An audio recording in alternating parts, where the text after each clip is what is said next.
Previously on the Beam Chronicles. I guess it's the 49th bus present then. You got me a rock? That's your boner rock.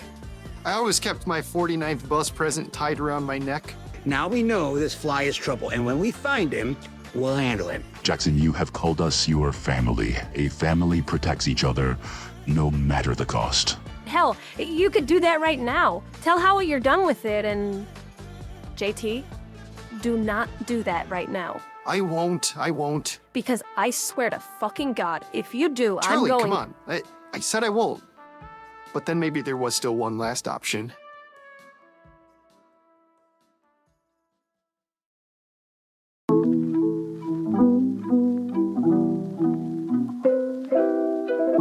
These are the Beam Chronicles with your host, MJ Dooney. Book 1 Initiation, Chapter 18, Cidney Kovorski.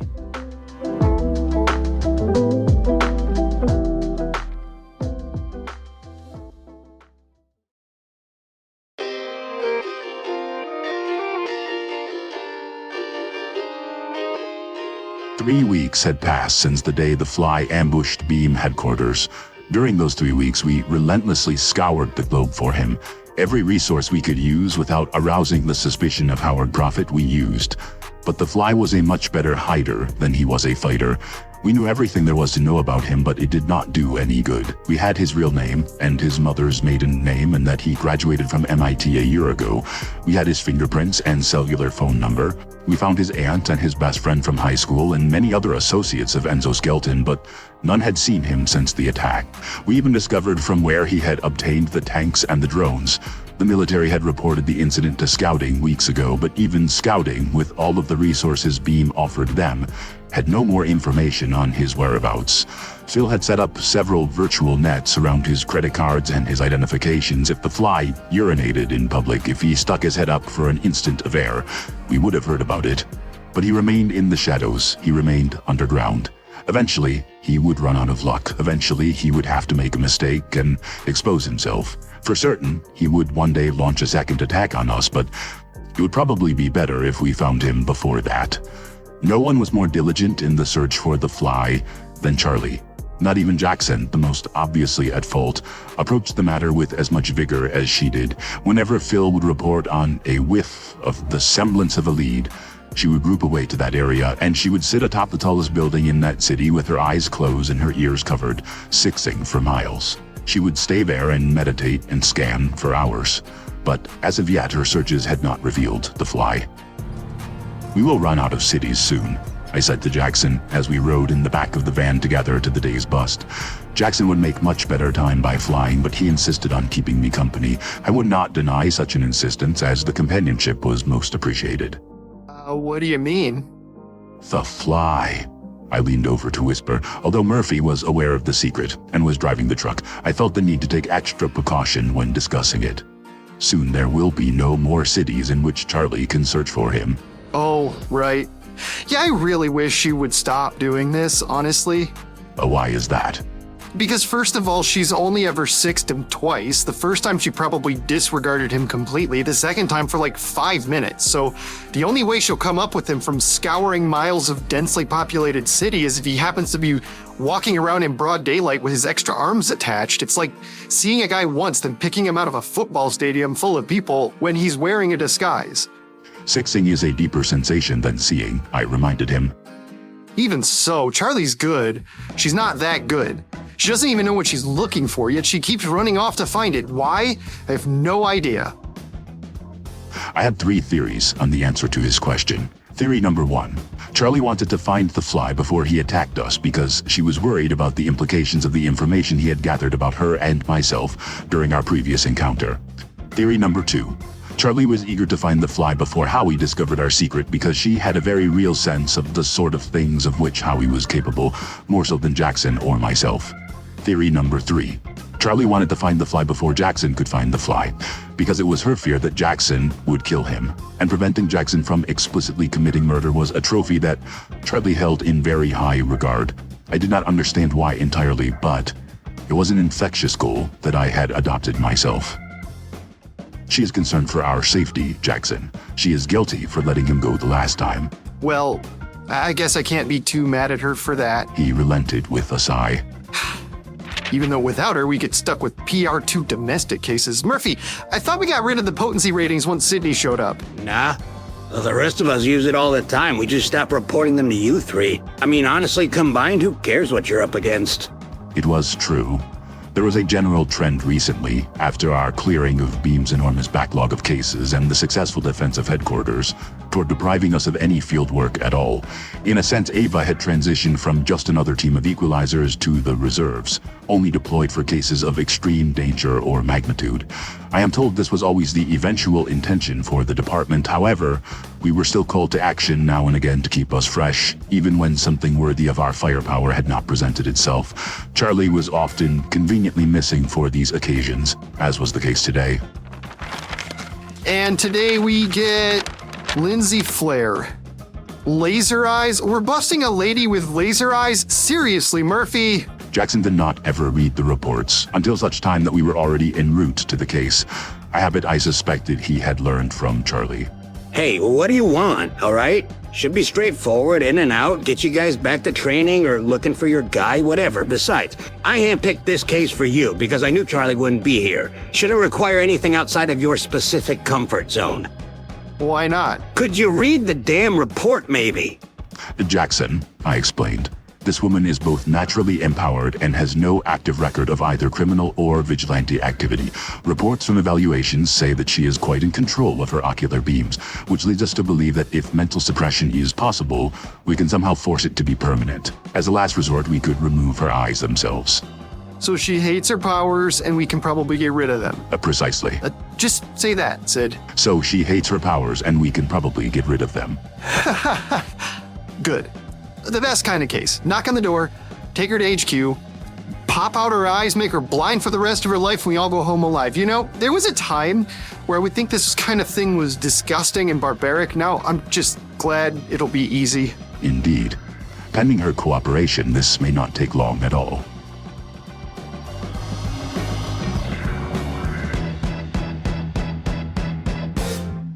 Get the hell out of my house. We were seated in Lindsay Flair's living room. Jaxon had just completed his explanation to the anomaly, Lindsay, of the course of action on which we were set. She seemed less enthused about the positivity of her options than we did. Lindsay, it doesn't really work that way. Oh yeah? You don't even have any proof of this. You don't have any idea whether or not I'm actually the way you say I am. So, unless I'm under arrest or you have a warrant, there's nothing you can do here. I know my rights. This is my house. You have to leave. Mrs. Flair. Miss?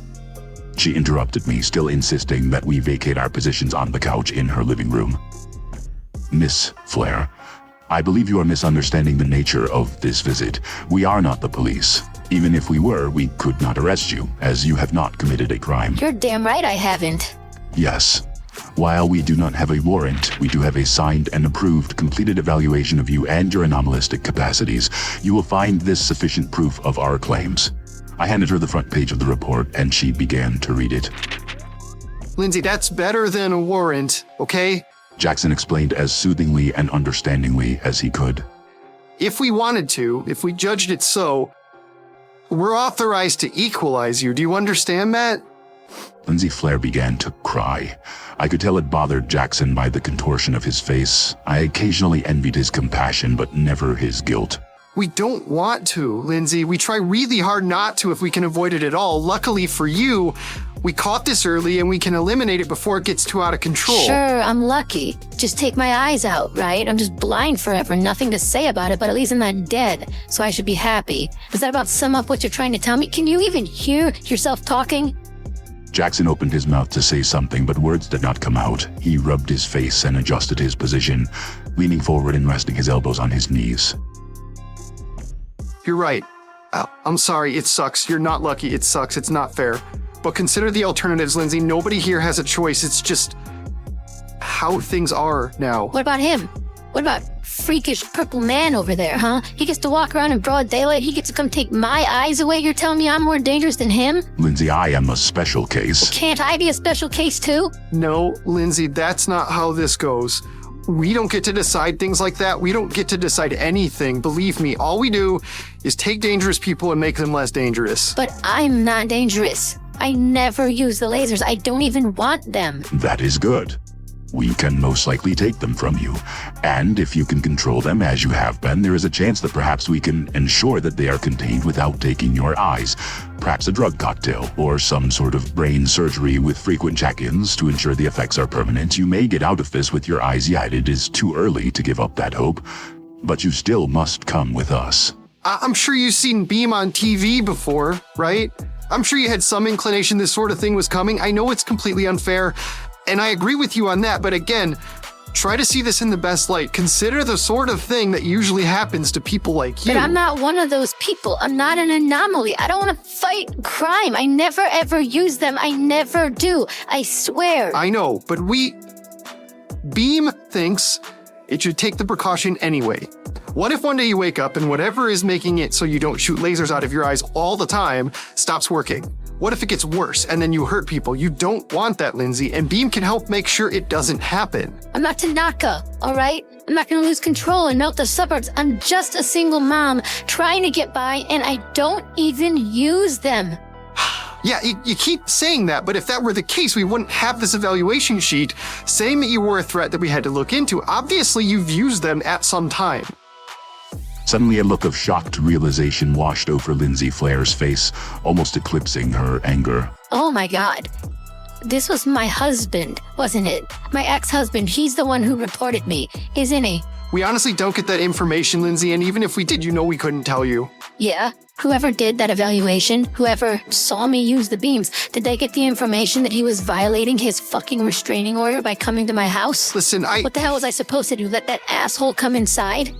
That's not our jurisdiction. That's a legal thing for the police. He spoke distantly, as if any attempt to do more than just say the literal words, any attempt to consider their inherent meaning, was too disgusting for him to undertake. It was as if his own lips were betraying him. Oh, so that's how it works then? You protect people from me, but you don't have to pay attention when my abusive ex-husband comes knocking on my door, only when I turn the beams on, only when I'm a threat. Now you're suddenly concerned about people's safety. He probably only came here because he knew you were watching and wanted to expose me. Doesn't any of this matter to you? Don't you even care? Yes, of course I could tell my friend Jaxon was getting frustrated with the development of events. He was overly emotional, as was his tendency, and had already said too much. I aimed to refocus the conversation myself for his sake. Miss Flair, your situation is unenviable to say the least. Based on your story, your husband, surely, is an ass. She vaguely smiled and I pressed on. But consider that Beam does not enter a situation unprepared. We are not permitted to leave here without you. The only choice remaining for either party is how we get you to headquarters. We do not wish to use force, but if you make it a necessary last resort, we unfortunately must. We are as bound in this as you. Do you understand that? I have a son, okay? I got a son outside playing right now. He's 5. We just got away from my husband, and now he's using this to get my son back. I know he is. You have no idea what kind of man he is. You have no idea the things he did to us. I can't just let him have my son.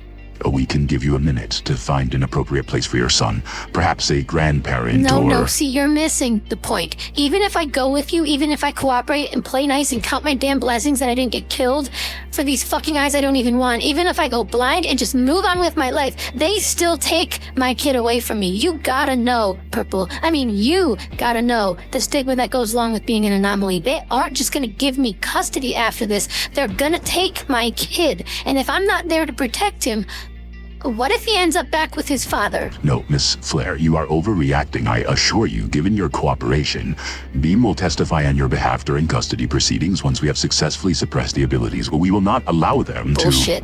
It doesn't matter what you say. Why should I believe you? Lindsay, we supersede all federal organizations, all right? Jaxon began again to say things he should not say. Every single one of them, we trump them all. Beam has the authority to keep your kids safe.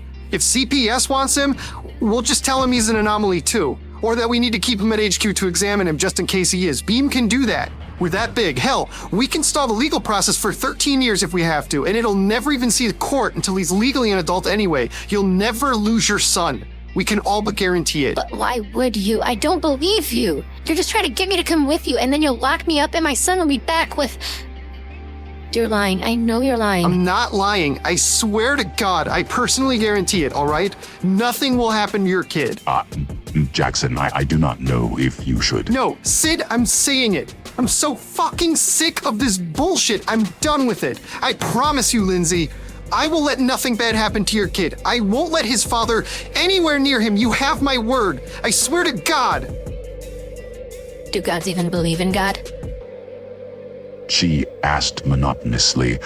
I had not realized it, and neither had Jaxon himself, but in his fervent defense of Lindsay's son, a boy he had never even met, Jaxon had grown so impassioned that he was floating a foot above the couch, exposing his own anomalistic nature. He slammed himself back down. Lindsay, wait, listen to No. me. Fuck you. You're a liar and a hypocrite, and you should be ashamed of yourself for what you're doing. Trust me, I am. I don't need you to make sure his bastard father doesn't get anywhere near him. I'm gonna do that myself. And Lindsay Flair sprinted for the backyard. No, Lindsay, no, Jesus Christ. Sid, get the mom. I'll get the kid, you get the mom. He darted after her out the door, calling back to me. I was admittedly still underexposed to humanity, but this was a deranged display I did not understand for so many reasons, and had I not been so preoccupied with trying to piece it together, perhaps it would not have ended so tragically. Here was a mother, so ardently against the idea of what her husband could do to her son, she openly aimed to kill him in order to prevent it. Lindsay Flair was trying to kill her son. She fired beams from her eyes directly toward the boy, playing innocently on the ground, but Jaxon managed to lift him out of the way at the last second. How? How was this even a possible course of action? Blatantly, she was psychotic. It was all I could construct to make sense of it. The woman was mad, and yet she did not seem so moments ago. She thought she was saving him, her son.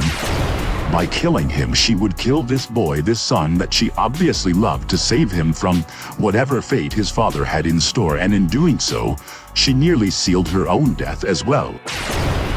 Surely she would be equalized as a dangerous threat now that she had proven her madness. Surely she realized it. By attempting to kill her boy, she had as good as killed herself, and yet she did it again, fired another beam at her child, now floating in the air above her in Jackson's telekinetic grip. Sid, get her! Was there a fate worse than death? She would rather they both die than either of them see this father again. What could a man do to a child that was worse than what she aimed to do? What could possibly be worse than death? Cidney, damn it, what are you doing? Knock her down! Was death not the ultimate sacrifice? Were there notions worse than death this mother could not bear to subject her son to? Why did Jaxon not himself fly into the sky? Why did Jaxon not himself push the mom? Why did Jaxon not move when she aimed her beams? He glanced at me with a wry, apologetic smirk.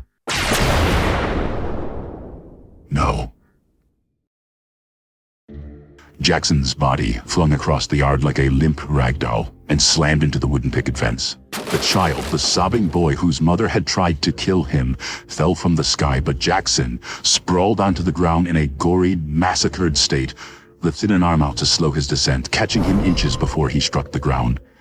The mother again moved to point her eyes toward my friend, shaking vigorously as he held onto her child, but this time I did not hesitate. My hesitations had already cost me so much. I stepped forward and snapped her neck. The laser sputtered out and she fell lifelessly. Our paths crossed, the child's and mine, as we each went toward our respective fallen loved ones, begging ourselves that it not be so. Jaxon, I rolled him over onto my lap and supported his head. His torso was covered in charred, smoking flesh, and I chose not to look at his beating heart and breathing lungs exposed in his ribcage, open to the world. He feebly yet frantically reached up to clutch the stone he wore tied around his neck, luckily still in one piece, and the panic faded from his face. In its place, a relieved peace. Jaxon, why did you not? Sid, this is not your fault. Do you understand? Jaxon. I could not think of what to say other than his name. I knew that my friend was going to die, but not a single thing beyond that made sense. Nod at me, Sid. Nod if you know this wasn't your fault. I nodded. Cidney, now, Listen, are you listening? I nodded once more. The kid, Cidney. She was gonna kill him to keep him from whatever his dad did to her. It was that bad. You need to take care of that kid, for me. Do you understand the kid? Jaxon, I understand your request, but I do not understand. Why did you not fly away? Why did you not try to? He smiled. The light in his eyes was dim. There were only seconds left. Tell Caraway, and Phil and Murphy, Charlie, tell them all I'm sorry. Tell them I got out of... Just tell them I'm sorry, all right? Maria won't understand, but Charlie might. Okay, Sid? Tell them all I'm sorry. I will tell them, my friend. I will tell them, my brother. It was only the second time in my life that I had ever cried, and I watched his heart stop beating.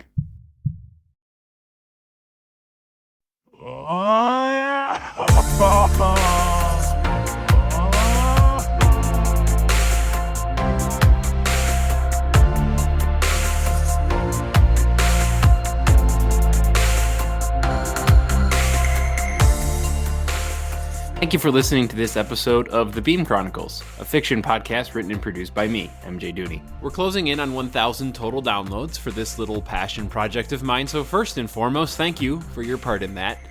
I don't do a good job celebrating my accomplishments, and I try to avoid numerical stuff like that because it's usually more discouraging than anything else, but 1,000 is a nice round number, and considering I've been at this a little more than 3 months, it's really great. Thank you, sincerely. If you want to help the show grow even more, maybe 2,000. The best thing you can do is rate it on Spotify or Apple Podcasts. Also, like, follow, subscribe, whatever on YouTube, TikTok, Instagram, and Twitter. Should be stuff coming there soon. Leave me some feedback, beamchronicles@gmail.com as well. I'll gladly respond to any emails. Next week is Christmas. Humanity is super busy this time of year. I doubt a full new episode will be out. And I realize that one of the main characters just died, but I think you'll have better things to do on Christmas anyway. I'll probably still post a short something just to keep up the habit, but it might not be longer than a few minutes. If you're really upset about that, I don't know, email me or send me a PM on Twitter. I'll console you. All music and sound effects were sourced through the Epidemic Sound Library. Special thanks to Sergio Duarte for creating the cover art for this podcast. You can find him on Instagram. Thanks again for listening.